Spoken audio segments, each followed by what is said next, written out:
দিলেন, আপনি সাক্ষী কি সত্যের পক্ষে দিলেন না মিথ্যার পক্ষে দিলেন, সেটা জবাবদিহিতা করার জন্য আপনি তৈরি থাকেন। 2 নম্বর, আপনি যাকে দায়িত্বশীল বানালেন তার পক্ষে আপনি সুপারিশ করলেন। আপনি যার পক্ষে সুপারিশ করেছেন এই পক্ষ সেটা কি সঠিক ছিল নাকি ব্যাঠিক ছিল, এটার জবাবদিহিতা করার জন্য আপনি তৈরি থাকেন। 3 নম্বর, আপনি যাকে গরিব মানুষের প্রতিনিধি বানালেন এই প্রতিনিধি বানানোর ক্ষেত্রে আপনি যে তাকে অথরিটি প্রদান করলেন এই অথরিটি সঠিক গ্রহণ করলেন কিনা আমাদের ময়দানে রবের সামনে দাঁড়ানোর জন্য তৈরি থাকেন।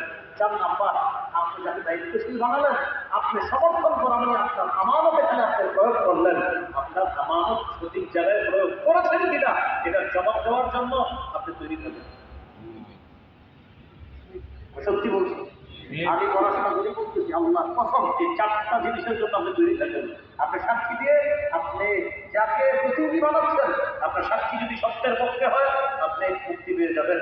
আপনি যাকে প্রতিনিধি বানাচ্ছেন আপনার সুপারিশ যদি সত্যের পক্ষে হয় আপনি নাজাত পেয়ে যাবেন। আপনি যাকে প্রতিনিধি বানাইলেন যদি সে সঠিক যোগ্য ব্যক্তি হয় তো আপনি নাজাত পেয়ে যাবেন। আপনি যাকে প্রতিনিধি বানালেন যদি আপনার এই সমর্থনটা সঠিক জায়গায় হয় তো আমারও যথাযথভাবে পুরো করার কারণে আপনি নাজাত পেয়ে যাবেন। উল্টা যদি বিপরীতটা হয় তো আপনি ব্যর্থ, আপনি আল্লাহর কাছে ধরা খাবেন। এই কাজ আপনাকে আপনি বানাতে পারেন।